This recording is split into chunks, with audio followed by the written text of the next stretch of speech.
ہے کامل ہے یا غوث، جو تیرا طفل ہے کامل ہے یا غوث، تو فیلی کا لقب واصل ہے یا غوث،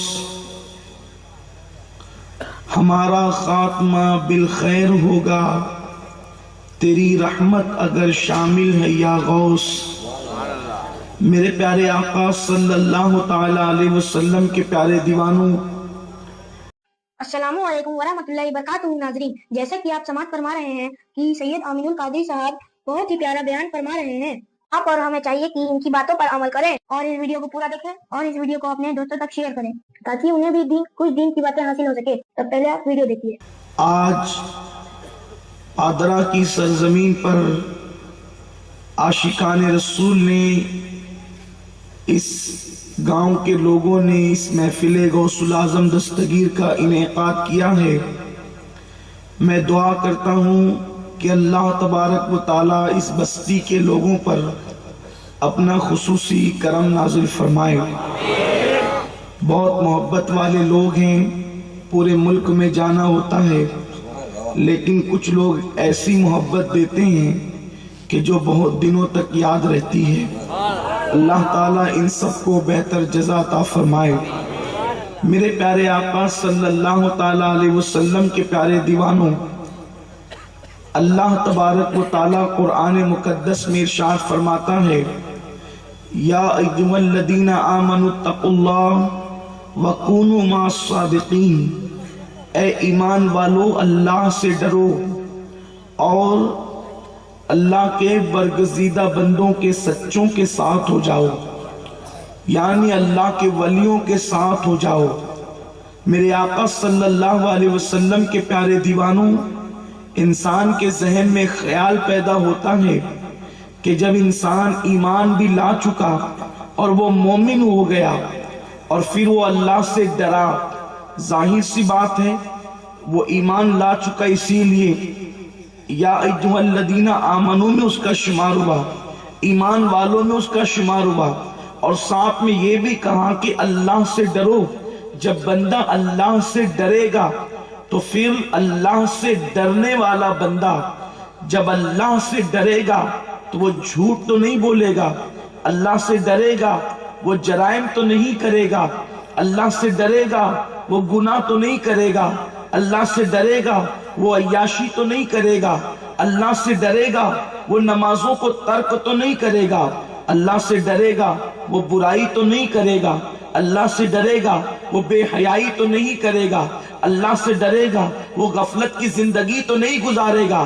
اس کا مطلب یہ ہے کہ جب بندہ اللہ سے ڈرتا ہے تو وہ اپنے آپ کو گناہوں سے بچاتا ہے اور وہ نیک کام کرتا ہے، تو پھر اللہ سے ڈرنے کے بعد بھی تیسری منزل بتائی گئی، کونوا مع الصادقین، اللہ کے ولیوں کے ساتھ ہو جاؤ، اللہ کے برگزیدہ بندوں کے ساتھ ہو جاؤ، اللہ کے مقدس بندوں کے ساتھ ہو جاؤ۔ ایسا کیوں ہے؟ ایسا اس لیے ہے کہ ایمان لانے کے بعد ایمان بچانا بڑا مشکل کام ہے، ایمان لانے کے بعد ایمان کی حفاظت بڑا مشکل کام ہے۔ ہمارے اور آپ کے بس میں نہیں کہ ایمان لانے کے بعد اپنے ایمان کو ہم بچا سکیں۔ میرے پیارے آقا صلی اللہ علیہ وسلم کے پیارے دیوانوں، اور عمل کرنے کے بعد ہم اپنے عمل کی حفاظت کر سکیں۔ کیوں ایسا ہے کہ ایمان لانے کے بعد انسان اپنے ایمان کی حفاظت نہیں کر سکتا؟ یہ انسان کے بس میں ہے ہی نہیں، جب تک اللہ کا خاص فضل نہ ہو انسان کے بس میں نہیں ہے کہ انسان اپنے ایمان کی حفاظت کرے، اس لیے کہ ایمان اور کفر کے درمیان اتنا نازک معاملہ ہے کہ انسان اگر تھوڑی سی بھی ایسی بات کر جائے تو وہ ایمان والوں سے نکل کر اس کا شمار کافروں میں ہونے لگتا ہے۔ اس لیے یاد رکھیں، ایمان کے معاملے میں انسان کو بہت احتیاط سے کام لینا چاہیے، اور یاد رکھیے ہمارے اسلاف بزرگان دین رات رات بھر روتے تھے اس تصور کے ساتھ کہ اللہ ہمارا خاتمہ ایمان پر فرما، ہم سے ایمان چھیننا نہیں، ہمیں ایمان کی دولت جو عطا کی ہے اس ایمان کی دولت کی حفاظت فرما۔ کیوں؟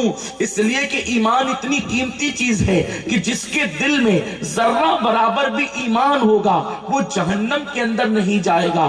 اگر کوئی ذرہ برابر ایمان اپنے ساتھ لے کر کے جائے تو وہ جہنم میں جلایا نہیں جائے گا، بلکہ آقا کریم رؤوف الرحیم صلی اللہ علیہ وسلم ارشاد فرماتے ہیں کہ جس وقت مومنین پل صراط سے گزریں گے تو اس وقت پل صراط کے نیچے جو جہنم کی دہکتی ہوئی آگ ہوگی، وہ آگ کہنے لگے گی اے اللہ کے ایمان والے بندے، اے عاشق مصطفیٰ، جلدی سے مجھ پر سے گزر جا، اس لیے کہ تیرے ایمان عشق رسول کی آگ کی وجہ سے میری آگ ٹھنڈی ہوتی جا رہی ہے۔ آپ اندازہ فرمائیں تو میرے آقا علیہ السلام کے پیارے دیوانوں، بہت ضروری ہے ایمان کے تحفظ کے لیے کسی اللہ والے کا دامن پکڑنا۔ جب تک کسی ولی کا دامن نہ پکڑو گے ایمان کی حفاظت نہ ہوگی۔ اور بہت سارے لوگ ہیں جو دنیا میں آئے اور دنیا میں آنے کے بعد انہوں نے ایسے کام کیے جس کی بنیاد پر ان کا ایمان ان سے چھین لیا گیا، اور ایمان چھین جانا یہ اللہ کی خفیہ تدبیر ہے۔ انسان بظاہر چھوٹے چھوٹے کام کرتا ہے لیکن اس سے بھی اس کا ایمان چھین لیا جاتا ہے۔ جیسے مثال کے طور پر اس کو بظاہر لگتا ہے کہ یہ چھوٹا کام ہے، جیسے کوئی گانوں میں کفریہ کلمات گاتا ہے تو فقہا فرماتے ہیں کہ گانوں میں جس نے کفریہ کلمات گایا تو گویا کہ وہ کافر ہو گیا۔ اسی طریقے سے جو کفریہ کلمات اپنی زبان سے فلمی ڈائلاگ کی شکل میں ادا کرتا ہے تو وہ بھی کافر ہو جاتا ہے۔ آپ دیکھیں کتنا نازک مسئلہ ہے ایمان اور کفر کا، کتنا نازک معاملہ ہے ایمان اور کفر کا۔ اور ایمان ہی وہ چیز ہے، آپ کے پاس پہاڑوں جیسی نیکیاں ہوگی، آپ کے پاس کروڑوں نیکیاں ہوگی، لیکن مرتے مرتے ایمان اگر آپ کا سلامت نہ رہا، اللہ نہ کرے، تو آپ کی ساری نیکیاں ضائع کر دی جائے گی، آپ کی ساری نیکیاں تباہ کر دی جائے گی۔ لوگ یہ سوچتے ہیں کہ ہم ساری زندگی ایمان کے کام کریں اور ایک زندگی کفر، ایک کام کفر کا کرے زندگی میں، تو کیا ایمان چلا جاتا ہے؟ تو بالکل ایسے ہی ہے جیسے 50 لیٹر دودھ میں کوئی بندہ ایک قطرہ زہر ملا دے، تو بتائیں ایک قطرے زہر نے 50 لیٹر دودھ کو خراب کیا کہ نہیں کیا؟ اسی طریقے سے ایمان، اللہ اکبر، آپ کتنی بھی نیکیاں کریں لیکن آپ کی اللہ نہ کرے کوئی کفریہ کلمہ زبان سے نکلا یا کوئی کفریہ حرکت سرزد ہو گئی تو ایسی صورت میں ساری نیکیاں زندگی کی ضائع ہو سکتی ہے۔ اور کبھی کبھی چھوٹی چھوٹی باتوں سے ایمان کو خطرہ ہونے لگتا ہے۔ خود اللہ کے حبیب مصطفیٰ جان رحمت صلی اللہ علیہ وسلم نے فرمایا، جیسے میرے آقا صلی اللہ علیہ وسلم کے دیوانوں، اللہ کے حبیب علیہ السلام کا ظاہری دور ہے، سرکار کے ظاہری دور میں حضور علیہ السلام کے ایک صحابی ہیں جن کا نزا کا وقت قریب ہے، جو دنیا سے کوچ کرنے والے ہیں، جو دنیا سے تشریف لے جانے والے ہیں۔ ایسے عالم میں صحابہ کرام اس صحابی کو کہتے ہیں کلمہ پڑھو، اس لیے کہ انسان جب کلمہ پڑھتے ہوئے دنیا سے جائے تو وہ کامیاب انسان ہے، کیونکہ میرے آقا صلی اللہ علیہ وسلم نے فرمایا جس کی زندگی کا آخری کلمہ کلمہ طیب لا الہ الا اللہ محمد الرسول اللہ ہو، وہ بندہ جنت میں جائے گا۔ لیکن یاد رکھیں پوری زندگی آپ تسبیح پہ کلمہ پڑھتے رہے اور موت کے وقت کلمہ زبان پر نہ آیا تو کتنی محرومی کی بات ہے، کتنی تکلیف کی بات ہے۔ تو صحابہ کرام ان کو کہتے ہیں، اور پھر کس کو کہہ رہے ہیں؟ اللہ اکبر، صحابی رسول کو کہہ رہے ہیں۔ اس صحابی کا نام حضرت علقمہ ہے۔ حضرت علقمہ کی زبان پر کلمہ طیبہ نہیں آتا، صحابہ کرام تلقین کرتے کلمہ پڑھو، لیکن ان کی زبان پہ کلمہ نہیں آتا۔ اللہ اکبر، کوئی ایک صاحب سرکار کی بارگاہ میں دوڑے دوڑے آئے اور بہت تعصف کے ساتھ کہنے لگے، عرض کیا یا رسول اللہ، بڑی حسرت سے کہا اے جان ایمان، مشکل کشا آقا، حاجت روا آقا، کریم آقا، آپ دیکھیں کل علقمہ کی زبان پر کلمہ طیبہ جاری نہیں ہو رہا ہے اور نزا کا عالم ہے، آخری وقت ہے۔ میرے آقا علیہ السلام نے غیب دا نبی نے فرمایا کیا علقمہ کی ماں حیات ہے؟ کیا علقمہ کی اماں زندہ ہیں؟ لوگوں نے عرض کی جی یا رسول اللہ، علقمہ کی ماں زندہ ہیں۔ آقا کریم صلی اللہ علیہ وسلم فرماتے ہیں بلاؤ علقمہ کی ماں کو۔ علقمہ کی بوڑھی ماں بارگاہ رسالت میں پیش کی گئی۔ اللہ کے حبیب صلی اللہ علیہ وسلم نے ان سے پوچھا اے علقمہ کی امی، کیا تم علقمہ سے راضی ہو؟ انہوں نے عرض کی نہیں یا رسول اللہ میں علقمہ سے راضی نہیں ہوں۔ آقا کریم نے فرمایا علقمہ سے راضی ہو جاؤ، اس کو معاف کر دو، اس کی جو غلطی ہو اس کی خطا ہو معاف کر دو۔ اس وقت انہوں نے کہا یا رسول اللہ میں اس کو معاف نہیں کر سکتی، اس کی وجہ یہ ہے کہ اس نے میرا اتنا دل دکھایا ہے کہ میں اس کو معاف نہیں کر سکتی، اس لیے کہ جب بھی میں کوئی اس کو مشورہ دیتی تھی اور میرے مقابل میں اس کی بیوی اس کو کوئی مشورہ دیتی تھی تو وہ میرا مشورہ رد کر دیتا تھا اور اپنی بیوی کا مشورہ قبول کر لیتا تھا، اس وجہ سے میرا دل دکھتا تھا۔ حالانکہ اس صحابی نے اپنی ماں کا دل جان بوجھ کر نہیں دکھایا، صحابی ایسے نہیں ہوتے کہ جو جان بوجھ کر کوئی غلطی کرے، صحابہ کرام تو وہ ہوتے ہیں روئے زمین پر صحابہ جیسی مخلوق نہ ان سے پہلے آئی ہے غیر انبیاء میں اور اب نہ ان کے بعد کوئی صحابی جیسے ہو سکتا ہے، اس لیے کہ صحابی اس کو کہتے ہیں جس نے اپنی ماتھے کی آنکھوں سے ایمان کی شکل میں مصطفیٰ جان رحمت کا دیدار کیا ہے، اللہ کے حبیب کا جلوہ دیکھا ہے۔ اب آپ مجھے بتائیں کہ جس نے حضور علیہ السلام کو ایک جھلک دیکھا ہے اس بندے کی شان کیا ہے؟ آپ پتہ ہے اللہ اکبر لوگ کہتے ہیں وہ لوگ کتنے خوش نصیب ہوں گے جس نے غوث الاعظم کو دیکھا، وہ کتنے خوش نصیب ہوں گے جس نے غریب نواز کو دیکھا، لیکن آپ اندازہ تو لگائیں غوث پاک غریب نواز کو دیکھنے والے کتنے خوش نصیب ہیں، لیکن غوث پاک غریب نواز جس رسول کی نالین اٹھاتے ہیں اس رسول کو دیکھنے والے صحابہ کتنے خوش نصیب ہیں، انہوں نے رسول اللہ کا جلوہ دیکھ کر گویا کہ خدا کا جلوہ دیکھا ہے۔ من رعانی فقط رعا الحق، اس لیے اگر صحابی کی زندگی میں کوئی نیکی نہ بھی ہو صرف رسول اللہ کا جلوہ دیکھ لینا یہ اتنی بڑی نیکی ہے کہ اس نیکی کے برابر کوئی نیکی ہو نہیں سکتی۔ کیوں؟ اس لیے کہ آپ دیکھیں ہر نیکی پر، ہر نیک عمل پر نیکی کی بشارت ہے، لیکن اگر کوئی بندہ میرے اور آپ جیسا گنہگار سیاکار پاپی حضور کے مزار پر جائے تو حضور نے کیا بشارت دی؟ من زارا قبری وجبت لہو شفاعتی، جس نے میری قبر کی زیارت کی اس پر میری شفاعت واجب ہو گئی۔ واجب ہو گئی مطلب اس کو جنت کا سرٹیفکیٹ مل گیا۔ یہ ذمہ داری سے کہہ رہا ہوں، اگر ایمان کی حالت میں کوئی حضور کے روضے کی زیارت کر لے، سرکار فرماتے وجبت لہو شفاعت، واجب ہو گئی، ضروری ہو گئی۔ اور حضور کا کہنا، سرکار کا فرمان کبھی ٹل نہیں سکتا۔ آپ مجھے بتائیں جو مزار رسول دیکھ لے اس پر جنت واجب ہو گئی، حضور کی شفاعت واجب ہو گئی۔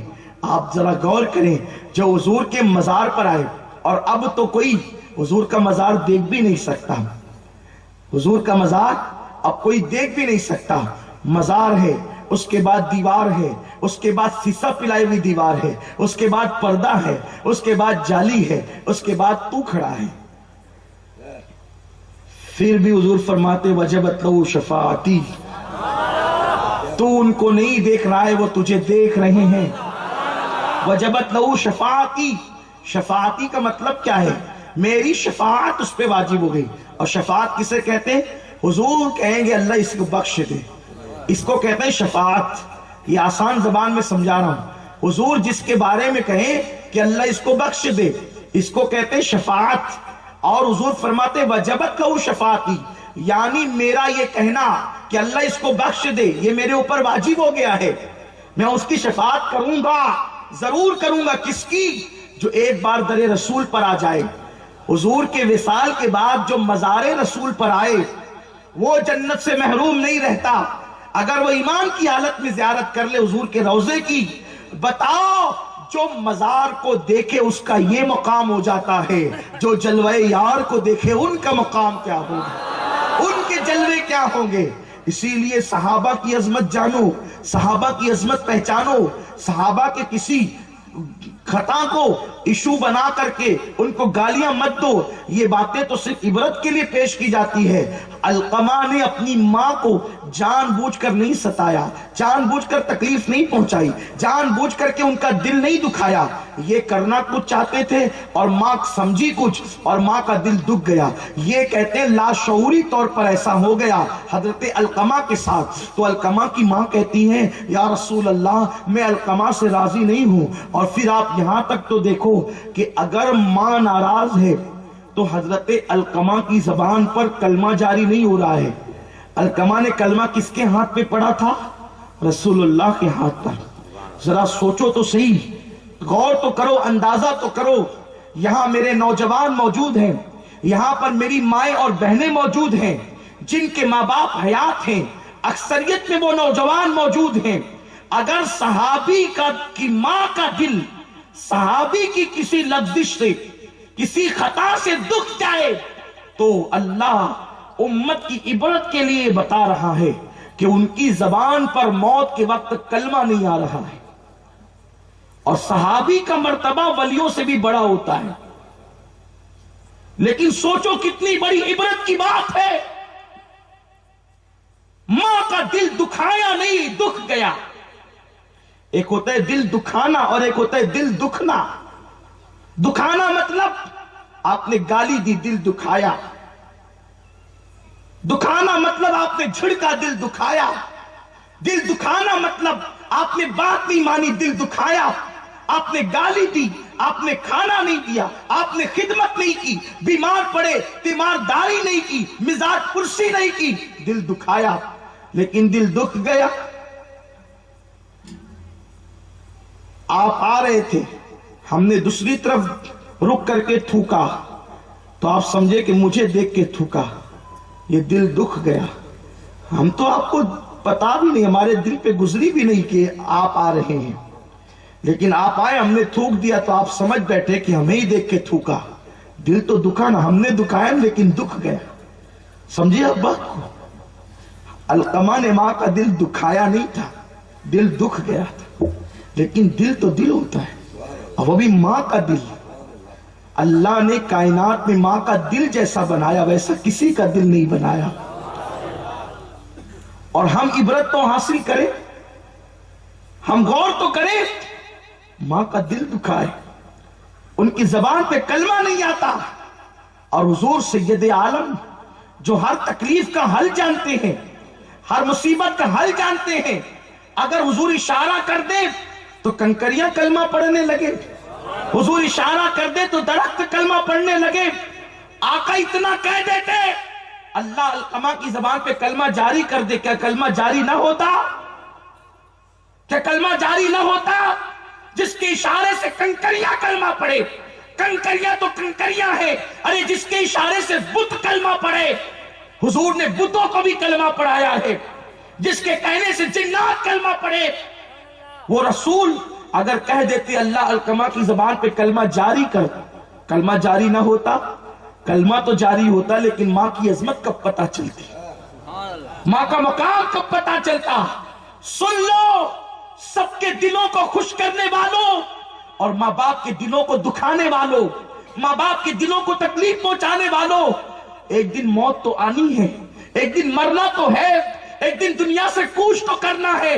اپنے دوستوں پر ہزاروں لاکھوں روپے خرچ کرتے ہو، پکنک پر جاتے ہو تو دوسروں سے پہلے اپنی جیب سے پیسے نکالتے ہو. بری بات نہیں، اچھی بات ہے. لیکن ماں باپ گھر میں سسکیاں لے رہے ہوتے ہیں، ماں باپ تڑپ رہے ہوتے ہیں، ماں باپ بلک رہے ہوتے ہیں. بتاؤ، بوڑھے ماں باپ کہتے ہیں بیٹا مجھے پیسے دے، میں بیمار ہوں. تو جوان بیٹا ڈانٹ کر کہتا ہے بس کرو، میں تمہیں کتنا دوں؟ کیا میں تمہارے لیے کنگال ہو جاؤں؟ کیا میں تمہارے لیے برباد ہو جاؤں؟ جتنا کماؤں سب میں تم پہ خرچ کر دوں. نادان سن، تجھے کس نے کہہ دیا کہ ماں باپ پہ خرچ کرنے والا کنگال ہوتا ہے؟ یاد رکھ، اللہ کے حبیب فرماتے ہیں جو ماں باپ کے لیے مغفرت کی دعا ہر نماز کے بعد کرے اللہ اس کو مالدار کر دیتا ہے. جب دعا کرنے والے کو اللہ مالدار کرتا ہے تو ماں باپ پہ خرچ کرنے والوں کو مالدار نہ کرے گا؟ آقا فرماتے ماں باپ پہ خرچ کرنے سے تیری زندگی بڑھ جاتی ہے. سرکار فرماتے ماں باپ پہ خرچ کرنے سے تیری زندگی بڑھ جاتی ہے. ماں باپ پہ خرچ کرنے سے تیری آنے والی مصیبت واپس لوٹ کر چلی جاتی ہے. ماں باپ پہ خرچ کرنے سے تیری بری تقدیر بھلی ہو جاتی ہے. ماں باپ پہ خرچ کرنے سے تیرے راستے کی رکاوٹیں دور ہو جاتی ہے. ماں باپ پہ خرچ کرنے کی برکت سے اگر تیری قسمت میں بری موت لکھی ہے تو وہ اچھی موت ہو جاتی ہے. اور آپ جانتے ہیں اللہ کی راہ میں خرچ کرنے میں سب سے پہلا حق، ہم کہتے ہیں اللہ کی راہ میں دو، اللہ کی راہ میں دو، تو اللہ کی راہ میں خرچ کرنے کا پہلا حق کس کا ہے؟ اگر سب سے زیادہ کسی پہ خرچ کرنے پر ثواب ملتا ہے، حج پر خرچ سے زیادہ ثواب، عمرہ پر خرچ سے زیادہ ثواب، مسجد بنانے سے زیادہ ثواب، مدرسہ بنانے سے زیادہ ثواب، کسی بھی کام میں سب سے زیادہ ثواب اگر ملتا ہے تو ماں باپ پہ خرچہ کرنے سے ملتا ہے۔ ماں باپ پہ خرچ کرنے کا جو اجر ہے وہ اجر کسی اور کام میں نہیں ملتا۔ مسجد بنانے سے بھی وہ اجر نہیں ملے گا جو ماں باپ پہ خرچہ کرنے سے ملے۔ بڑی ذمہ داری سے عرض کر رہا ہوں، مدرسہ بنانے میں وہ ثواب نہیں ہے، مسجد ہم اسی لیے بناتے ہیں کہ ماں باپ کو ثواب ملے، مدرسے اس لیے بناتے ہیں کہ ماں باپ کو ثواب ملے۔ تو ماں باپ پہ خرچ کرنے کا جو ثواب ہے وہ ثواب کسی چیز پر نہیں ہے، اور ہم پر بہت بڑی تکلیف کی بات ہے، ہم سب پہ خرچ کرتے ہیں، ماں باپ پہ نہیں کرتے، اور جب ان پہ خرچ کرنے کی بات آتی ہے تو دل بہت چھوٹا کرتے ہیں۔ بیٹی کی شادی کرے گا تو منگنی میں 1 لاکھ روپے خرچ کرے گا، ہے نا؟ بیٹی کی شادی کرے گا تو منگنی میں 1 لاکھ روپے خرچ کرے گا، اور جب ماں باپ پہ خرچ کرنے کی بات آئے گی، بیٹے کے لیے کپڑے ڈھونڈنے جائے گا تو اعلیٰ سے اعلیٰ کوالٹی کا لے گا، لیکن ماں باپ کے لیے خریدنے کے لیے بڈھے تو ہیں، اب ان کو کیا ضرورت ہے؟ یہ سوچ بن چکی ہے، سوچ۔ ایک بات آپ کو بتاؤں، انسان کا جسم بڈھا ہوتا ہے، انسان کا دل کبھی بڈھا نہیں ہوتا۔ اور سنو، اگر اپنے ماں باپ کو قیمتی لباس پہناؤ گے نا، اللہ اکبر، ہم نے تو دیکھا ہے لوگوں کو، ماں باپ زندہ ہوتے ہیں تو کوئی دوا کو نہیں پوچھتا، اور مر جاتے ہیں تو لوگ کہیں دیکھ چہلم میں پکاتے ہیں، تیجے کے اندر کئی من چنے تقسیم کرتے ہیں، کیوں؟ تاکہ محلے والوں کو پتا چلے بیٹے کو پیار کتنا تھا کہ اتنے چنے ارے اب چنے بانٹنے سے فائدہ کیا ہے تیرے ماں باپ کو؟ اصال ثواب کا منکر نہیں ہوں، لیکن جو پوری زندگی چنے کھانے کی تمنا کرتے ہوئے دنیا سے کوچ کر گیا، جس کو تمنا تھی کہ میرا بیٹا آئے گا تو میرے لیے تھوڑی سی برفی لے کر کے آئے گا، تھوڑی سی مٹھائی لے کر کے آئے گا، تو نے جیتے جی کبھی ماں باپ کو مٹھائی نہ کھلائی، اور مرنے کے بعد ان کے نام سے تو دوسروں کو تقسیم کر رہا ہے۔ ثواب تو ملے گا، اصال ثواب کا انکار نہیں، لیکن ماں باپ کو ترسایا تو نے، زندگی بھر ان کو کپڑوں کے لیے ترسایا، ان کی موت کے بعد اصال ثواب کے لیے کپڑے بانٹ رہا ہے۔ آنکھیں کھولو، احساس کرو، ماں باپ کی قدر کرو، ماں باپ کی اہمیت کرو، ان کی عظمت کو پہچانو، اس لیے کہ آپ کسی بھی بزرگ کی زندگی پیش کیجئے اور بعد میں تحقیق کیجئے کہ ان کو جو ترقی ملی کہیں نہ کہیں ماں باپ کی دعا کا حصہ ضرور آپ کو ملے گا۔ دنیا میں کوئی کامیاب انسان آپ کو ایسا نہ ملے گا جس کے پیچھے اس کے ماں باپ کی دعا نہ ہو، آپ دیکھیں، اور دنیا کا کوئی ناکام انسان آپ کو ایسا نہ ملے گا جس کے پیچھے اس کے ماں باپ کی بد دعا نہ ہو، کسی نہ کسی اعتبار سے۔ ماں باپ کو ستانے والے کبھی ترقی نہیں کر سکتے۔ اگر 4-6 دن کسی کو ترقی مل گئی، یہ ترقی نہیں ہے۔ ترقی کا مطلب یہ ہے کہ دنیا سے اس حالت میں جائے کہ اس کا ایمان اس کے پاس موجود ہے۔ تو گفتگو طول نہ پکڑے، اس لیے میں اپنی گفتگو کو اختصار کے ساتھ عرض کر رہا ہوں۔ اللہ کے حبیب نے فرمایا علقمہ کی ماں، علقمہ کو معاف کر دو۔ انہوں نے کہا حضور میرا دل بہت دکھ ہے، میں معاف نہیں کر سکتی۔ سرکار نے ان پہ زور نہیں ڈالا، آقا نے فرمایا جاؤ لکڑیاں لاؤ۔ مشہور سی بات ہے، آپ نے سنا بھی ہوگا، لوگ منتشر ہونے والے تھے کہ علقمہ کی ماں نے پوچھا حضور یہ لکڑیوں سے کیا کرنا ہے آپ لکڑیوں کا کیا کریں گے؟ سرکار فرماتے اس میں آگ لگاؤں گا اور اس آگ میں تیرے بیٹے کو زندہ جلا دوں گا۔ ماں آخر ماں ہوتی ہے، جیسے سنا نا کہ میں تیرے بیٹے کو زندہ جلا دوں گا، عرض کیا یا رسول اللہ میرے بیٹے کے ساتھ آپ ایسا نہ کریں، حضور میرے بیٹے کے ساتھ ایسا نہ کریں۔ سرکار نے مسکرا کے کہا، کیونکہ حضور یہ بات اس لیے کر رہے تھے کہ حضور ماں کی ممتا کو جانتے تھے کہ ماں سب گوارا کر سکتی ہے، لیکن اولاد کی تکلیف ماں کبھی گوارا نہیں کر سکتی۔ تو میرے رسول نے یہ حکمت کی باتیں کی کہ میں تیرے بیٹے کو آگ میں جلا دوں گا۔ ماں کی ممتا تڑپ گئی، عرض کی آقا میرے بیٹے کے ساتھ ایسا نہ کریں۔ تو سرکار نے فرمایا نادان، جب تو اپنے بیٹے کو دنیا کی آگ میں جلتا دیکھنا گوارا نہیں کر سکتی تو تو اپنے بیٹے کو جہنم کی آگ میں دیکھنا کیسے گوارا کرے گی؟ تو اس وقت تو عرض کیا یا رسول اللہ اس کا مطلب کیا ہے؟ فرمایا اگر تو نے تیرے بیٹے کو معاف نہیں کیا اور اسی حالت میں اس کو موت آ گئی کہ اس کی زبان پہ کلمہ جاری نہیں ہوتا تو اس وقت یہ جنت میں کیسے جائے گا؟ جہنم کی آگ اسے جلائے گی۔ اس لیے علقمہ کی ماں اگر تو اپنے بیٹے کو جہنم کی آگ سے محفوظ دیکھنا چاہتی ہے تو اس کو معاف کر دے۔ علقمہ کی بوڑھی ماں نے کانپتے ہوئے لبوں سے کہا یا رسول اللہ میں نے اس کو معاف کیا۔ ابھی جملے بھی مکمل نہ ہوئے تھے، ایک صاحب دوڑتے ہوئے اور عرض کیا یا رسول اللہ مبارک ہو مبارک ہو، علقمہ کی زبان پر کلمہ طیبہ جاری ہو گیا ہے۔ اب میں آپ سے پوچھنا چاہتا ہوں، آپ سے سوال کرنا چاہتا ہوں، اگر ماں کا کوئی دل دکھائے تو ایمان پر خاتمے کے لالے پڑ جائے اور کلمہ زبان پر نہ آئے، اگر کوئی رسول پاک کا دل دکھائے تو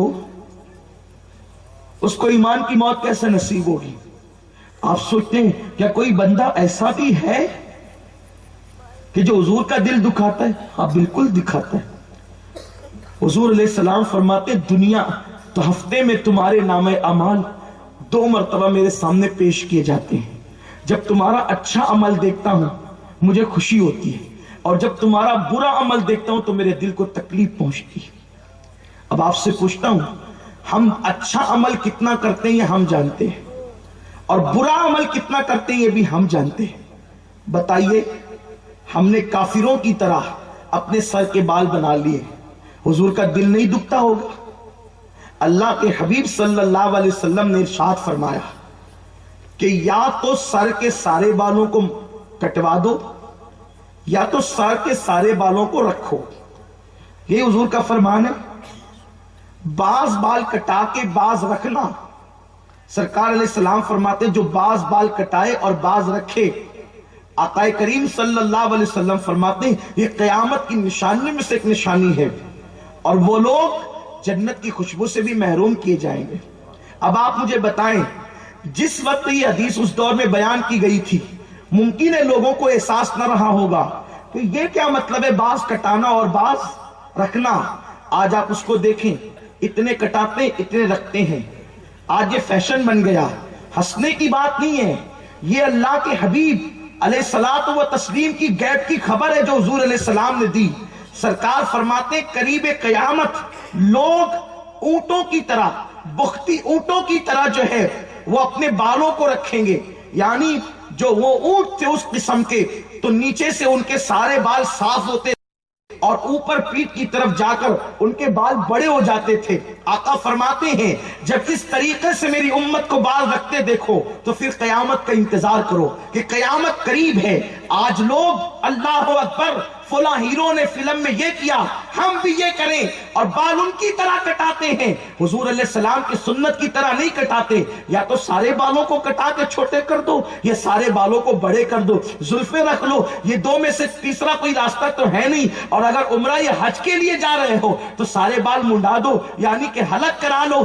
لیکن اللہ اکبر آج یہ فیشن بن گیا ہے، لوگ خدا جانے بال کو کس طرح سے اوپر رکھنے کے لیے الگ الگ قسم کے لکوڈ استعمال کرتے ہیں، الگ الگ قسم کا جیل استعمال کرتے ہیں اور بالوں پر ہزاروں روپے خرچ کرتے ہیں۔ میرے آقا علیہ السلام کے دیوانوں اور میری قوم کے جوانوں، تم نے بالوں کو کھڑے رکھنے کے لیے اور بالوں کی حفاظت کے لیے جو ہزاروں روپے استعمال کیے ہیں، تجھے پتا ہے تو اس سے حضور کے دل کو تکلیف پہنچا رہا ہے۔ اور جب تجھے موت آئے گی تو موت آنے کے بعد تیرے ان بالوں کا انجام کیا ہوگا، تیری ان بالوں کی حیثیت کیا ہوگی۔ آج میرا عنوان وہ نہیں ہے لیکن بات آئیے تو عرض کروں، ایک مرتبہ حضرت سعید ابن مسیب رضی اللہ تعالیٰ نے ارشاد فرماتے ہیں، یہ میرے مولائے کائنات کے شاگرد اور مرید ہیں، حضرت سعید ابن مسیب ارشاد فرماتے ہیں ایک مرتبہ میں آقا سرکار مولا علی علی کے ساتھ ایک قبرستان میں گیا اور مولائے کائنات کے ساتھ جب میں قبرستان میں پہنچا تو قبرستان میں پہنچنے کے بعد مولائے کائنات نے قبر والوں کو سلام کیا، اور جب قبر والوں کو مولائے کائنات نے سلام کیا تو قبر سے جواب آیا۔ جب قبر سے جواب آیا تو مولا علی نے پوچھا، مولائے کائنات نے پوچھا، اے قبر والوں بتاؤ تمہارا حال کیا ہے، تمہارے احوال کیا ہے، تمہارا انجام کیا ہے؟ تو قبر والوں نے عرض کیا، مولا پہلے آپ بتائیں کہ ہم جب آپ سے جدا ہوئے تو ہمارے گھروں کا حال کیا ہے، آپ پر کیا بیتی؟ تو مولائے کائنات نے فرمایا، سنو سنو کہ تم نے جو مال کمایا تھا اور تم نے حلال و حرام میں کوئی تمیز نہیں کی تھی، ان مال کا حال کیا ہوا؟ وہ مال تمہارے وارثوں میں تقسیم ہو چکا ہے اور وہ تمہارے وارثین وہ مال اپنی مرضی کے مطابق خرچ کر رہے ہیں۔ اللہ اکبر! یہ کتنا بڑا المیہ ہے۔ انسان جب مال کماتا ہے تو نہ حلال دیکھتا ہے نہ حرام دیکھتا ہے، اور جب وہ مر جاتا ہے تو ایک روپیہ بھی اپنے ساتھ لے کر کے نہیں جاتا۔ قرآن میں میرا اللہ فرماتا ہے، لا تنس نصیبک من الدنیا، دنیا سے اپنے نصیب کا مت بھول، تو دنیا سے کچھ لے کر کے نہیں جائے گا۔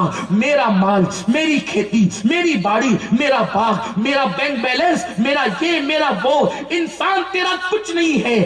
آقا فرماتے ہیں انسان تین چیزیں تیری ہے، جو تو نے کھا کے ہضم کیا وہ تیرا ہے، جو تو نے پہن کے پھاڑ دیا وہ تیرا ہے، اور جو تو نے اللہ کی راہ میں خرچ کیا وہ تیرا ہے۔ لیکن یہ دو چیزیں تو ضائع ہو گئی۔ تیسرا، اللہ کے لیے کسی کو کچھ دیا تو قیامت کے دن اللہ تجھے اس کو لوٹائے گا، اللہ تجھے واپس کرے گا، نیکیوں کی شکل میں، اپنی خوشی کی شکل میں، اپنی رضا کی شکل میں۔ اللہ اکبر! مولائے کائنات فرماتے ہیں تیرا مال تیرے وارثوں میں تقسیم ہو گیا اور اب وہ اپنی مرضی کے مطابق اس کو خرچ کرتے ہیں۔ اس کے بعد فرمایا تمہارے گھروں میں جو تم نے اونچی اونچی عمارتیں بنائی اس موت نہیں آئے گی۔ موت کتنی سستی ہو گئی ہے۔ انٹرنیٹ پر بیٹھ کر زنا کے مناظر دیکھنے والوں، ذرا ملک شام کے جوانوں کی جوانی دیکھ لو۔ معصوم بچے ایسے پڑے ہوئے ہیں، ان کو لاشوں کو کفن بھی نہیں۔ جوانوں کا حال یہ ہے، اللہ اکبر! ان کی شادیاں بھی محفوظ نہیں، ان کے گھر اجڑ گئے۔ جو اونچی اونچی عمارتوں کے اندر اتراتے تھے، جو اللہ رسول کو بھول کر کے اپنی شان و شوکت کے ساتھ زندگی گزار تھے، جنہوں نے جینس اور ٹی شرٹ کو اپنا طرح امتیاز بنایا تھا، شام جیسی زمین پہ رہ کر بھی وہ سنت لباس نہیں پہنتے تھے۔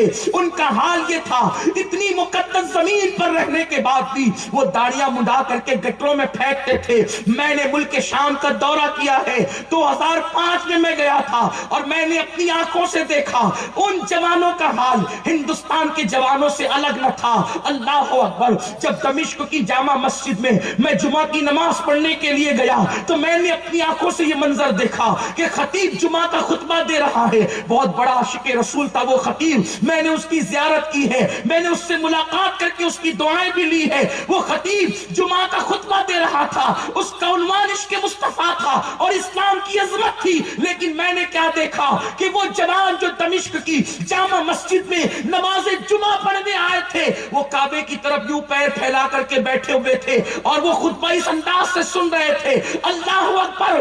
اندازہ تو کریں، کسی کو خدا یوں ہی تباہ نہیں کرتا، اللہ کسی کو یوں ہی ہلاک نہیں کرتا، کسی پر مصیبت یوں نہیں آتی۔ وَمَا أَصَابَكَ مِن مُّصِيبَةٍ فَبِمَا كَسَبَتْ أَيْدِيكُمْ۔ اللہ کسی پر، اللہ اکبر، جب مصیبت ڈالتا ہے تو وہ کیوں ڈالتا ہے؟ یہ تو تمہارے ہاتھوں کی کمائی ہے، یہ تو تمہارے کرتوت ہے، جو تم نے کیا ہے وہ یہ ہے۔ اللہ اکبر! یہ سوچتے ہو جوانی میں موت نہیں آئے گی، انہیں باندھ کر کے اللہ اکبر چھری سے ذبح کیا جا رہا ہے۔ وہ رات کو بھی موت کا منظر دیکھتے ہیں، دن کو بھی موت کا منظر دیکھتے ہیں۔ جوان بیٹیاں اللہ اکبر بیوہ ہو رہی ہیں، معصوم بچے یتیم ہو رہے ہیں۔ اے ہندوستان کے مسلمانوں، اپنی اعمال کا احتساب کرو۔ جو غلطی انہوں نے کی تھی وہ غلطی تم بھی کر رہے ہو۔ ہم یقیناً ان سے ہمدردی رکھتے ہیں، ان سے پیار کرتے ہیں، اہل شام سے پیار کرتے ہیں، ہیں, اہل یمن سے پیار کرتے ہیں, اہل عرب سے, ایمان والوں سے پیار کرتے ہیں, لیکن یاد رکھنا ہم کتنا کسی سے بھی پیار کریں, جب شام کا منظر دیکھ کر اپنا دل دھڑکتا ہے تو اللہ تعالیٰ کو کیسے گوارا ہوگا کہ وہ اپنے, کیونکہ وہ تو اپنے بندوں سے 70 ماہوں سے زیادہ پیار کرتا ہے. اس کی مرضی کے بغیر پتہ نہیں ہلتا, اس کی مرضی کے بغیر شام و یمن کیسے ہلاک ہو سکتے ہیں, کیسے تباہ و برباد ہو سکتے ہیں. لیکن مسلمانوں, میں نے اپنی آنکھوں سے یہ منظر دیکھا, وہاں پر دمشق کی جامع مسجد کی گلیوں میں نے عربی گانوں کو بجتے دیکھا, میں نے میوزک کو دیکھا تھا. اس وقت یقیناً احساس ہوتا تھا کہ تباہ ہونے والی قوم کا انداز یہی ہوتا ہے, لیکن کبھی لوگوں نے سوچا بھی نہ تھا کہ شام کی اینٹ سے اینٹ بچ جائے گی. جب بندہ اپنے گناہوں سے اپنے نبی کے دل کو تکلیف پہنچاتا ہے, جب بندہ اپنے گناہوں سے اپنے نبی کے دل کو اذیت پہنچاتا ہے, تو اللہ اس پر موت کو مسلط کر دیتا ہے, اس پر تلواروں کو مسلط کر دیتا ہے, اس پر ظالم و جابروں کو مسلط کر دیتا ہے. یہ سوچتے ہو تمہیں موت نہیں آئے گی, تم زندگی بھر اپنے گھروں میں رہو گے, اللہ اکبر, اور جوانی میں موت نہیں آئے گی. سنو سنو, آج تو موت اتنی سستی ہو گئی ہے, باہر بائک پہ نکلا, گرا اور مر گیا. کیوں مرا؟ ہارٹ اٹیک آیا ہے, ہارٹ اٹیک آیا, مر گیا. ارے ابھی تو کھانا کھا رہا تھا, مر گیا. کیا تیاری کی؟ بالوں کو حسین بنانے والوں, قبر میں سب سے پہلے بال جھڑیں گے. مولائے کائنات کو اس قبر سے آواز آئی, ہمارے بال جھڑ گئے, اور پھر آواز آئی کفن چھین لیا گیا. کفن بوسیدہ ہو گیا, پھٹ گیا, چھین لیا گیا. قبر کے کیڑے ہمارے جسم کو نوچ نوچ کر کھا رہے ہیں. ہمارا پیٹ پھٹ گیا ہے اور اتنی بدبو نکل رہی ہے. علی, اگر ہم پر کوئی عذاب اور بھی مسلط نہ کیا جاتا, صرف ہمارے پیٹ کی بدبو ہم پہ مسلط کر دی جاتی, تو یہ عذاب ہمارے لیے کافی تھا. لیکن آنکھیں پانی بن کر بہ گئی, بال جھڑ گئے, جسم کو کیڑے کھا رہے ہیں, اور پیٹ پھٹ گیا, اس کی بدبو سے حالت خراب ہے. یہ اس انجام سے تو گزرنا ہوگا. آج ہم اپنی طبیعت کے مطابق زندگی گزار رہے ہیں. اللہ کا دین, اللہ کی شریعت, اللہ کا قانون ہم نے بھلا دیا. ان سارے جرائم سے بتاؤ حضور کے دل دکھتا ہے کہ نہیں دکھتا؟ سرکار کو قبر انور میں اذیت پہنچتی ہے کہ نہیں پہنچتی؟ اور یہ تو بال بڑا کرنا کوئی چھوٹا سا عمل لوگ سمجھتے ہیں. بالوں کو یہود و نصارہ کی طرح کٹانا لوگ چھوٹا سا عمل سمجھتے ہیں. ان کا کیا حال ہے جو زنا کے اڈوں پہ جاتے ہیں؟ ان کا کیا حال ہے جو شراب کے اڈوں پہ جاتے ہیں؟ ان کا کیا حال ہے جو عورتوں کو تکتے ہیں؟ تو یاد رکھیں, جب ماں کا دل دکھانے والا مرتے مرتے اس کی زبان پہ کلمہ نہیں آتا, تو حضور کا دل دکھانے والا مرتے وقت اس کی زبان پہ کیسے کلمہ آئے گا؟ اور آقا کا دل کیسے دکھتا ہے؟ گناہوں کی وجہ سے. اور پھر سب سے زیادہ دل کب دکھتا ہے؟ جب کوئی بندہ نماز کو ترک کرتا, کیونکہ آقا نے فرمایا نماز میری آنکھوں کی ٹھنڈک ہے. اب بتائیں, بیٹا آپ کی آنکھوں کی ٹھنڈک ہے, اس بیٹے کو کوئی زخمی کر دے تو آپ کے دل پہ کیا گزرے گی؟ اور حضور فرماتے ہیں میری آنکھوں کی ٹھنڈک نماز ہے. جب تم نماز ترک کرتے ہوں گے تو حضور کے دل پہ کیا گزرتی ہوگی؟ آج تو لوگ نماز کی قدر نہیں کرتے. ٹرین میں چلتے چلتے نمازیں چھوڑ دی, کاروں میں چلتے چلتے نمازیں چھوڑ دی, دوستوں میں بیٹھے بیٹھے نمازیں چھوڑ دی, کھاتے پیتے نمازیں چھوڑ دی, بیوی بچوں کے ساتھ ہنسی مذاق کرتے ہوئے نمازیں چھوڑ دی. نمازیں چھوٹی, اس کا کوئی احساس نہیں. نماز چھوڑنے پر معاملہ کیا ہے؟ سرکار فرماتے من ترک الصلاۃ متعمدا فقد کفر. یہ فقد کفر, اس کو آپ محسوس کرے نہ کرے, اہل علم محسوس کرتے ہیں اس فرمان کی جلالت کو. آقا فرماتے جس نے ایک وقت کی نماز جان بوجھ کے چھوڑ دی فقد کفر, وہ کافر ہو گیا, وہ کافر ہو گیا.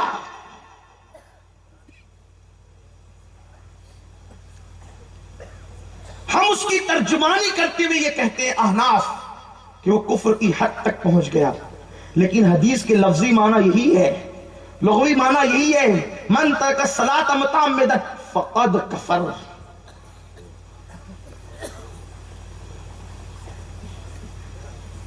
یہی جذبہ تو تھا.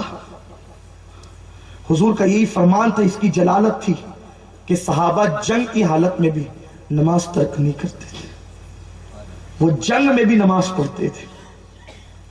صحابہ نے کبھی نمازیں ترک نہیں کی. اور اسلام نے کس قدر آسانی دی ہے.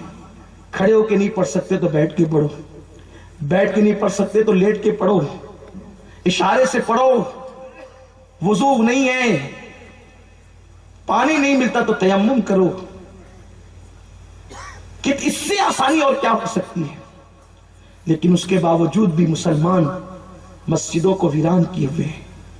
اور سن لو، آقا نے فرمایا مسلمان اور کافر کے درمیان کی جو سب سے بڑی پہچان ہے وہ نماز ہے.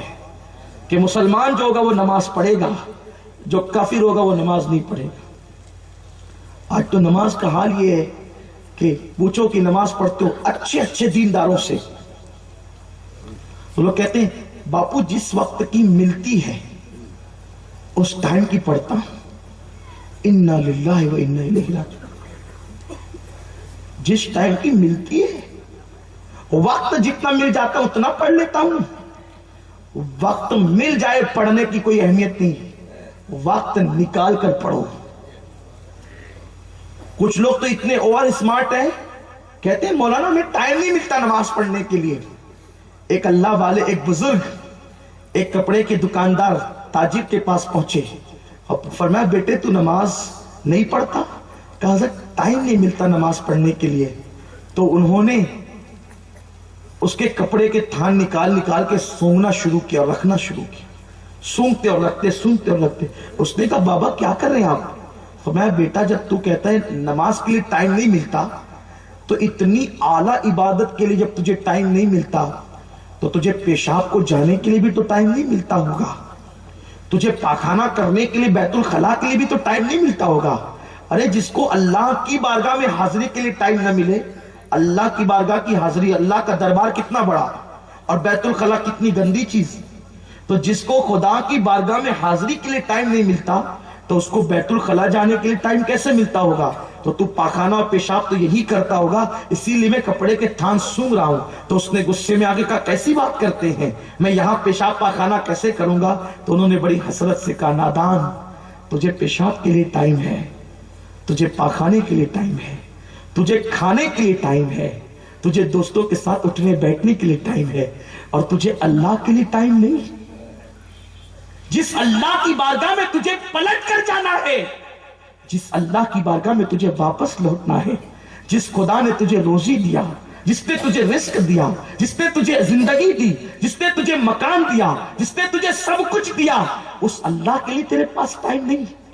اور مسلمانوں سنو، جب تک مسلمان سجدے کرتے رہے اس وقت تک مسلمان ہر مصیبت سے محفوظ رہے، ہر تکلیف سے محفوظ رہے، ہر پریشانی سے محفوظ رہے. جب سے مسلمانوں نے سجدہ چھوڑ دیا، اللہ کا در چھوڑ دیا، اللہ کا گھر چھوڑ دیا، لاکھوں کما کر بھی مسلمان پریشان ہے. ہر آدمی کہتا ہے پریشانی میں ہوں، ہر آدمی کہتا ہے تکلیف میں ہوں. تو سن لو، جب بھی اپنے نبی کے دل کو تکلیف پہنچاؤ گے، جب ماں کا دل دکھانے پر کفر کا اندیشہ ہے، ایمان پر خاتمہ نہیں ہوگا، برے خاتمے کا اندیشہ ہے، ماں کا دل دکھانے والا جب کافر ہو کے مر سکتا ہے تو جو نبی کا دل دکھائے اس کی زبان پہ کلمہ کیسے آئے گا؟ تو قرآن کہتا ہے یا ایھا الذین آمنوا اتقوا اللہ، اے ایمان والو اللہ سے ڈرو. ایمان تو لے آئے، ایمان بچانا بڑا مشکل کام ہے. تو ایمان بچانے کے لیے کیا کرو؟ کونوا مع الصادقین، ولیوں کا دامن پکڑ لو. جب تم ولیوں کا دامن پکڑ لو گے تو ان کی برکت سے تمہارا ایمان بچے گا. کیسے بچے گا؟ ایک آسان سی بات، ایک چھوٹی سی بات. حضرت شیخ نجم الدین کبریٰ، ان کے مرید تھے حضرت فخر الدین رازی. جب ان کی موت کا وقت آیا تو شیطان آ کے کہتا ہے اللہ ایک ہے، اس کی دلیل کیا ہے؟ دیکھو شیطان چاہتا ہے کہ انسان کافر ہو جائے، لیکن ایمان بڑی قیمتی چیز ہے، کبھی کفر کی طرف نہ جانا. اس لیے کہ آقا فرماتے سچے مومنوں کی پہچان یہ ایمان لانے کے بعد وہ آگ میں جلنا تو گوارا کرے گا لیکن کفر کی طرف جانا گوارا نہیں کرے گا۔ آج کل لوگ ایمان لانے کے بعد بھی کفر کی طرف جانے کی کوشش کرتے ہیں۔ سنو، کفر میں کچھ نہیں رکھا ہے۔ اگر کفر میں کچھ رکھا ہوتا تو اللہ کفر سے منع کیوں کرتا؟ اور پھر سوچو، ہم کبھی ادھر جاتے ادھر جاتے جانے کی باتیں کرتے ہیں، ہمارا اللہ کتنی بڑی شان والا ہے، اس کا در چھوڑ کر در بدر کیوں پھریں؟ اس کا در چھوڑ کر ادھر ادھر کیوں جائیں؟ ارے بتاؤ، زمین کس نے پیدا کیا؟ آسمان کس نے پیدا کیا؟ چاند کس نے پیدا کیا؟ سورج کس نے پیدا کیا؟ ستارے کس نے پیدا کیا؟ کھیتی کون اگاتا ہے؟ ہوا کون چلاتا ہے؟ بارش کون برساتا ہے؟ ماں کے پیٹ میں بچے کی صورت کون بناتا ہے؟ یہ میرے اللہ کی شان ہے۔ ارے جب اللہ کے بندے اتنی شان والے ہیں تو اللہ کی شان کا عالم کیا ہوگا؟ حضرت فخر الدین رازی اپنے وقت کے جلیل القدر امام اور مفسر اور محدث اور فقیہ ہے۔ شیطان کہتا ہے اللہ کے ایک ہونے کی دلیل کیا ہے؟ 360 دلیلیں پیش کر دی اور شیطان اس دلیل کو توڑ دیتا ہے۔ ایسے میں ان کے ماموں، ان کے پیر و مرشد خانقاہ میں وضو کرتے ہوئے لوٹا پھینک کر کے کہتے ہیں، یہ کیوں نہیں کہہ دیتا کہ ہم اللہ کو بغیر دلیل کے ایک مانتے ہیں؟ بس اتنا کہا، لوٹا پھینکا اور کہا، مریدوں نے کہا حضور کس کو لوٹا پھینک کے مارا؟ کہا شیطان کو۔ اب فخر الدین سے بات کیوں کر رہے تھے؟ وہ تو اپنے گھر ہے۔ فرماتے اس کی موت کا وقت قریب تھا، شیطان ایمان چھیننے آیا تھا، میں نے لوٹا پھینک کر کے شیطان کو مارا اور اس کی رہنمائی کی کہ یہ کیوں نہیں کہہ دیتا کہ ہم بغیر دلیل کے اللہ کو ایک مانتے ہیں۔ اس نے یہ بات کہی، شیطان بھاگ گیا، ورنہ 360 دلیلیں تو وہ رد کر چکا تھا۔ قریب تھا کہ فخر الدین رازی کا ایمان پر خاتمہ مشکل میں پڑ جاتا اور اس کو بڑی مشکل درپیش ہو جاتی، تو میں نے اس کی رہنمائی کر دی اور اس کو بچا لیا۔ اب آپ مجھے بتائیں، اگر نجم الدین کبریٰ جیسا پیر ہو تو فخر الدین جیسے کا ایمان آپ بچا لیا کرتے ہیں۔ اللہ اکبر، ہمارا پیر تو غوث العظم دستگیر ہے۔ خدا کی قسم، جتنے بڑے بزرگ کا دامن پکڑو گے اتنی زیادہ برکتیں ہمیں نصیب ہوگی۔ کونوا مع الصادقین میں یقیناً بڑے بڑے اولیاء ہیں، لیکن اللہ اکبر، اگر کوئی بندہ صرف غوث پاک کا دامن پکڑ لے تو سارے ولیوں کا دامن خود بخود اس کے ہاتھ میں آ جائے گا۔ اس لیے کہ سارے ولیوں کو جو ولایت ملتی ہے وہ میرے غوث العظم کی چوکھٹ سے ملا کرتی ہے۔ بڑے بڑے اولیاء کوئی ہو، ارے خود ہمارے خواجہ سرکار غریب نواز کو ہندوستان دیا کس نے؟ غریب نواز نے کہا تھا حضور عراق مجھے دے دے۔ غریب نواز غوث پاک سے کہتے حضور عراق مجھے دے دے۔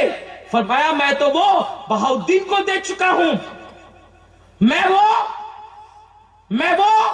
عراق شیخ شہاب الدین عمر سہروردی کو دے چکا ہوں۔ عرض کرنے لگے حضور پھر میرے لیے کیا؟ فرمایا میں تجھے ہندوستان کی حکومت عطا کرتا، میں تجھے ہندوستان کی حکومت عطا کرتا ہوں۔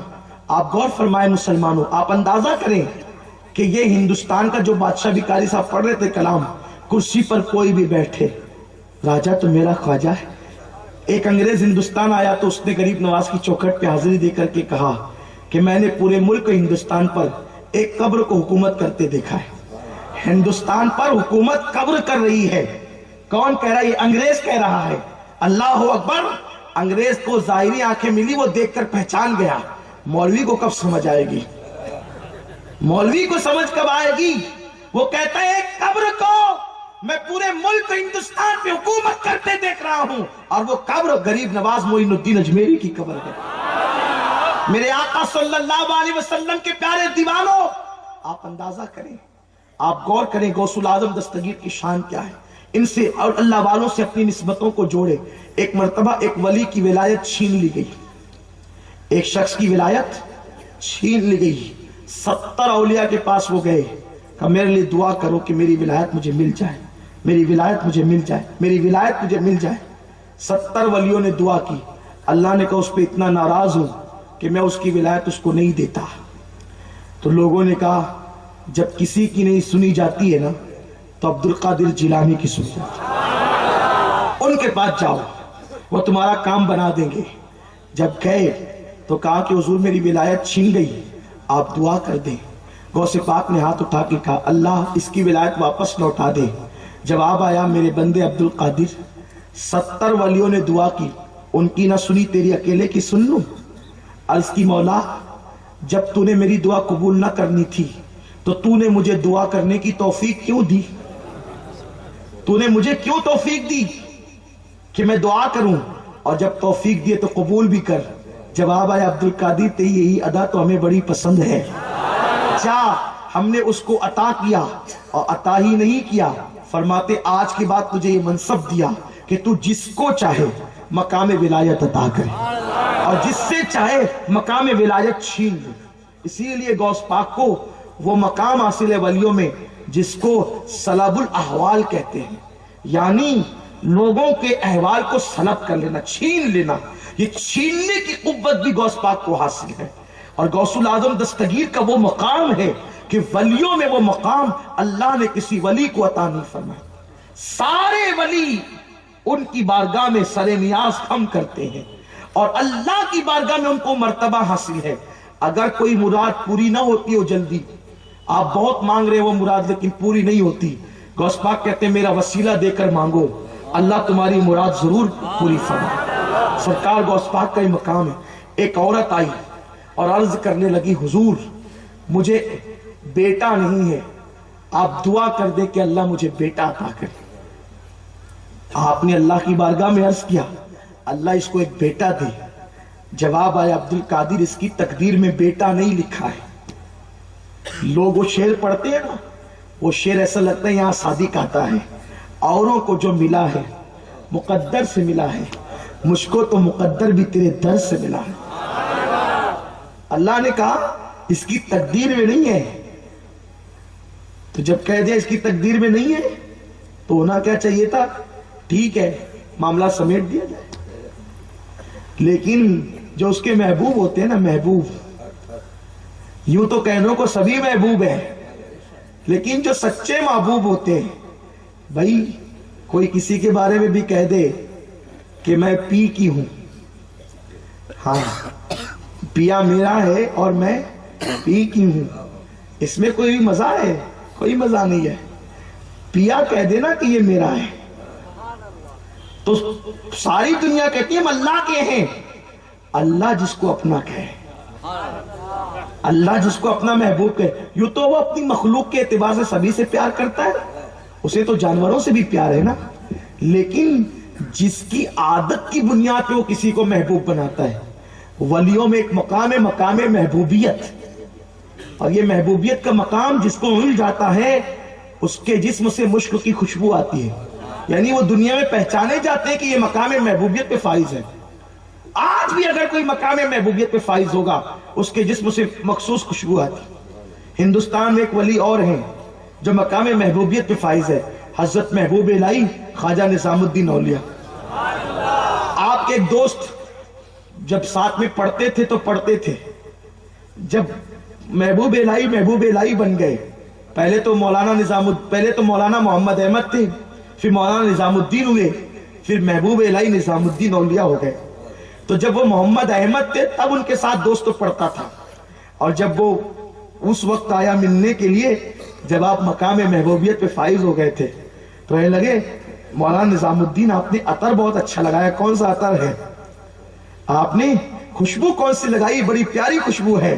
تو آپ مسکرا کے کہتے ہیں یہ عطار کے دبستان کی خوشبو نہیں ہے، یہ عطار کے دبستان کی خوشبو نہیں ہے، یہ محبوب کے بوستان کی خوشبو ہے، یہ محبوب کے بوستان کی خوشبو ہے۔ تو جو ولی مقام محبوبیت پہ فائز ہوتا ہے دنیا میں اس کے جسم سے مشک کی خوشبو آتی ہے، مرتا ہے تو کفن مہکتا ہے، اور پھر اس کی قبر سے بھی خوشبو آتی ہے اہل ایمان کو، اس کی قبر سے بھی اہل ایمان کو خوشبو آتی ہے۔ آج بھی جسے دیکھنا ہے حضرت محبوب الہی کے آستانے پر جائے اور ایمان کی ناک سلامت ہے تو لے کر کے جائے، انشاءاللہ وہ یار کی محبت کی اور عشق کی خوشبو کو ضرور محسوس کرے گا۔ یہی بات تو ہے حضرت سرکار مخدوم اشرف جہانگیر سمنانی فرماتے ہیں کہ سرکار غوث اعظم دستگیر کے جسم سے مشک کی خوشبو آتی تھی اور جسم پر کبھی مکھی نہیں بیٹھتی تھی. بیٹوں نے پوچھا بابا کیا ہے؟ فرمایا کل تک عبد القادر تھا، اب عبد القادر تو ختم ہو گیا ہے، جس کو دیکھ رہے ہو وہ محمد الرسول اللہ کا جلوہ دیکھ رہے ہیں. اسی لیے تو امام فرماتے ہیں مصطفیٰ کے تنے بے سایہ کا سایہ دیکھا، جس نے دیکھا میری جا جلوہ زیبا تیرا. تو مقام محبوبیت جو ہوتا ہے وہ بہت بلند مقام ہے. یہاں پر ایک بات میں عرض کروں جس کو صوفیہ نے بیان کیا ہے، وہ ایک عجیب سا واقعہ ہے، اس پر لوگوں نے بڑے کلام بھی کیے ہیں، لیکن میں پہلے ہی کہتا ہوں کہ میں کوئی محقق نہیں ہوں. میں تو اپنی طبیعت کے مطابق مجھے جو کتابوں میں واقعات ملتے ہیں اپنی قوم کی اصلاح کے لیے بیان کر دیتا ہوں. ہاں تو جو اللہ سے محبت کرتے، دیکھو سب کی محبت کا انداز الگ الگ ہے، محبت کا انداز الگ الگ ہے، اور جو جیسی محبت کرتا ہے نا اس سے اللہ پھر اس کی ویسی سنتا ہے. مولا کائنات کسی نے کہا علی تیری دعا کبھی رد نہیں ہوتی، راز کیا ہے؟ فرمایا میں اس کی سنتا ہوں، میری سنتا ہے. میں نے اس کی مرضی کے خلاف زندگی کب گزاری جو وہ میری مرضی کے خلاف فیصلہ کرے؟ اللہ تبارک و تعالیٰ بے نیاز ہے، وہ کسی کی مرضی نہیں دیکھتا، لیکن جب کوئی محبت اس سے جیسی تم محبت کرو گے ویسے اس کے فیصلے ہو. تو ایک واقعہ بیان کیا گیا، صوفیہ بیان کرتے ہیں، علامہ عالم فقری نے اس کو لکھا ہے کہ حضرت موسیٰ علیہ السلام کی بارگاہ میں ایک عورت نے کہا موسیٰ دعا کرنا کہ اللہ مجھے اولاد دے. حضرت موسیٰ نے عرض کیا اللہ اس کو اولاد دے. جواب آیا اس کی تقدیر میں نہیں ہے.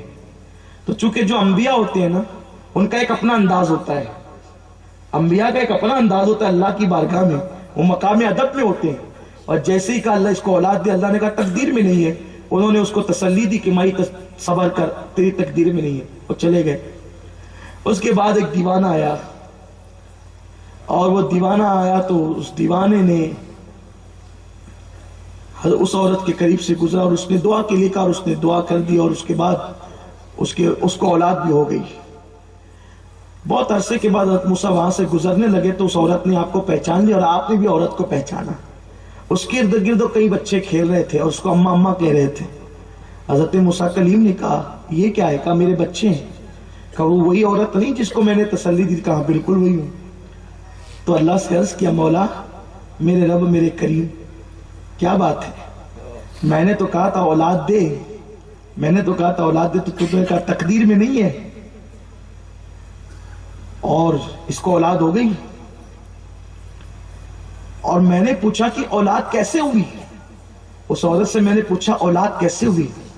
تو عورت نے جواب دیا ایک پاگل دیوانہ جا رہا تھا، میں نے اس کو کہا دعا کر دے، اس نے دعا کی اور ہو گئی اولاد. کہا اللہ کوئی ایسا بھی ہے جو ہم سے زیادہ اس وقت میں محبوب ہے؟ ارشاد ہوا ایسی بات نہیں ہے، بات ایسی نہیں ہے، ابھی ہم تمہیں جواب دیتے ہیں، لیکن اس سے پہلے ایک کام کرنا ہوگا موسیٰ.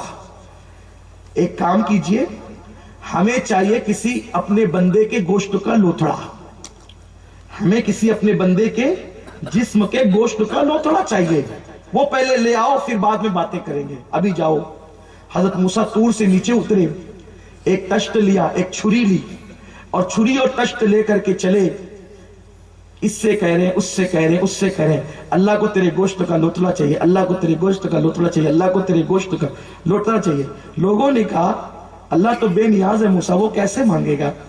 کسی نے کچھ کہا، کسی نے کچھ کہا، کسی نے کچھ کہا. جب مایوس ہو کر سوچا کہ چلو اللہ سے کہہ دیتے ہیں کہ اللہ کوئی دے نہیں رہا ہے، جب مایوس ہو کر کے لوٹے طور کی طرف تو طور کے جنگل میں وہی دیوانہ دکھا جس کی دعا سے وہ بچے پیدا ہوئے تھے. سوچا کوئی نہیں دیتا، یہ پاگل کوئی کہہ دوں.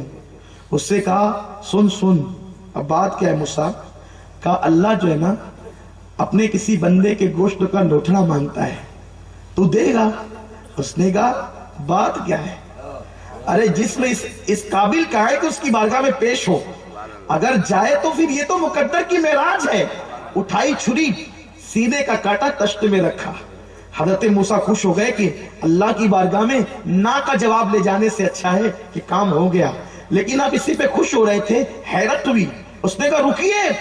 پھر اس کے بعد ہاتھ کا کاٹا وہ بھی ڈالا، دوسرے ہاتھ کا کاٹا وہ بھی ڈالا، اور پورا تشت بھر دیا. اور تشت بھر کے جھوم کر کے کہتا ہے وجد میں موسیٰ، اس سے کہنا کہ اس نے تو بس اتنا کہا تھا کہ گوشت کا لوتھڑا چاہیے، لیکن یہ وضاحت نہیں کی تھی کہ کہاں کا چاہیے، تو سو مجھے جہاں جہاں کا پسند تھا میں نے دے دیا، اب اس سے پوچھ کر آنا اگر یہ پسند نہ آئے تو وہ چاہتا کہاں کا ہے، اگر کہے گا دل بھی اس کی راہ میں قربان ہو جائے۔ اور پھر بات کیا ہے؟ حق تو یہ ہے کہ حق ادا نہ ہوا۔ حضرت موسیٰ کو حیرت ہوئی، تھوڑا سا لوتھڑا کسی نے نہیں دیا، مسجد کے، دین کے، مذہب کے نام لیواؤں نے کہا اس کو کیا ضرورت ہے گوشت کی، وہ بے نیاز ہے، لیکن یہ پاگل اتنا ہوشیار نکلا کہ تھوڑا نہیں دیا، کاٹ کر پورا تشت بھر دیا، اور ابھی کہتا ہے کتنی دانائی کی بات کی اس نے کہ وضاحت نہیں ہے کہاں کا چاہیے، اور اگر وضاحت کر دینا تو جہاں کا مانگے گا دے دیں گے۔ حضرت موسیٰ لے کر کے آئے، خوشی خوشی تھے کہ اللہ کی بارگاہ میں نہ کہنے کا موقع نہیں مل رہا ہے، مولا یہ گوشت لایا ہوں۔ ارشاد ہوا ذرا داستان بھی تو سنا، کیا گزری، اتنی تاخیر کیوں ہوئی گوشت لانے میں؟ عرض کی مولا پوری قوم کے پاس گیا، جن کو بڑا دیندار سمجھتا تھا انہوں نے تو کہا کہ وہ تو بے نیاز ہے، اسے گوشت کی ضرورت کیا ہے۔ پھر کہا کیا ہوا؟ مولا مایوس ہو کے لوٹ رہا تھا جب کسی نے نہیں دیا، ایک پاگل ملا، اس کو کہا حیرت بھی پورا تشت بھر دیا، ایک لوتھڑا نہیں پورا تشت بھر دیا، اور کہا کہ اس نے وضاحت نہیں کی ہے کہ کون سا چاہیے، ورنہ وہ بھی رکھ دیتے، لیکن پوچھ لینا موسیٰ کون سا چاہیے۔ ارشاد ہوا موسیٰ اتنا پریشان ہونے کی ضرورت کیوں تھی؟ موسیٰ اتنا پریشان ہونے کی ضرورت کیوں تھی؟ ہم نے یہ تھوڑی کہا تھا کہ تیری قوم کے گوشت کا لوتھڑا چاہیے، ہم نے تو یہ کہا تھا اپنے کسی بندے کے گوشت کا حصہ چاہیے، تو کیا تو میرا بندہ نہ تھا؟ تجھے دور چھوڑ کر جانے کی ضرورت کیا تھی؟ کیا تو میرا بندہ نہ تھا؟ تو نے کاٹ کے کیوں نہ رکھا؟ تو نے کاٹ کے کیوں نہ رکھا؟ اب پتا چلا وہ کون ہے جس نے تشت بھرا ہے نا، وہ وہی ہے جس کی دعا سے ہم نے اس کو اولاد عطا کی ہے۔ تم اس طرح پیار کرتے ہو، وہ اس طرح کرتے ہیں، تو جو جس طرح کرتے ہیں ان کی جھولی بھی اسی طرح بھرتے ہیں، جو ہماری راہ میں جس انداز سے دیتے ہیں۔ یہ نہیں کہ کوئی غیر نبی سے بڑھ کر اللہ سے پیار کرے، ہو ہی نہیں سکتا، لیکن یہ عظمت ولایت بتانا ہے، تو تم جس طرح دیتے ہو پھر اس طرح سے اسی طرح سے ملتا ہے، جس طرح پیار کرتے ویسے پیار کیا جاتا ہے۔ اب لوگ کہتے ہیں گوشت پاک ٹھوکر مارتے تھے تو مردے زندہ ہو جاتے تھے، اور ہم کسی کو ٹھوکر لگا دے تو اپنا پیر زخمی ہو جائے، یہ بات تو ہے نا، اس لیے کہ گوشت پاک ٹھوکر مارتے تھے تو زندہ ہوتے تھے مردے، وہ یوں تھوڑی ہے۔ پھر وہاں پیار بھی ہے نا کہ 36 سال تک جنگلوں میں عبادت بھی کرتے ہیں، ایک سال تک کے بھوکے بھی رہتے، فرماتے ایک سال میں نے صرف کھایا، درخت کی پتیاں کچھ پیا نہیں، ایک سال تک صرف پانی پیا کچھ کھایا نہیں، اور ایک سال ایسا گزرا نہ کچھ کھایا نہ کچھ پیا۔ اس سال اس شان سے زندگی گزرتی ہے اس کے لیے، پھر اللہ مقام محبوبیت عطا کرتا ہے، اور جب مقام محبوبیت ملتے ہے تو پھر کیا شان ہوتی ہے؟ قربان جائیں، جو ان کے قریب ہو جاتا ہے ان کا ایمان بھی محفوظ ہو جاتا ہے، ان کی بگڑیاں بھی بن جاتی ہے۔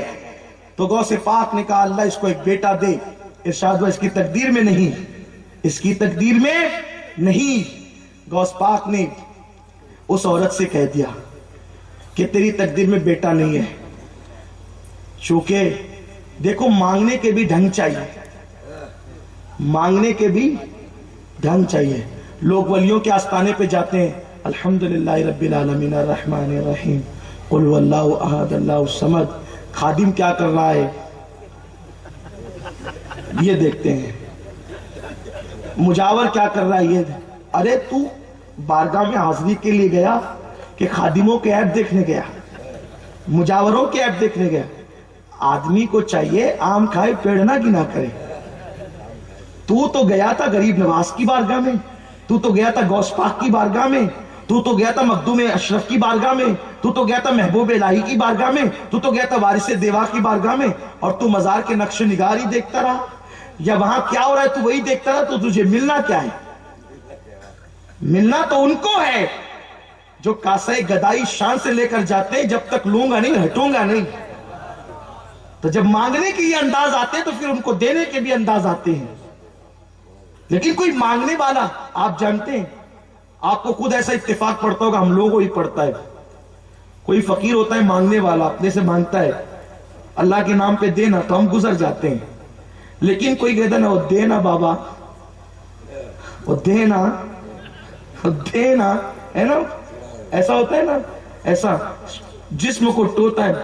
کبھی دامن پکڑا تھا، اللہ تیری شادی کرا دے.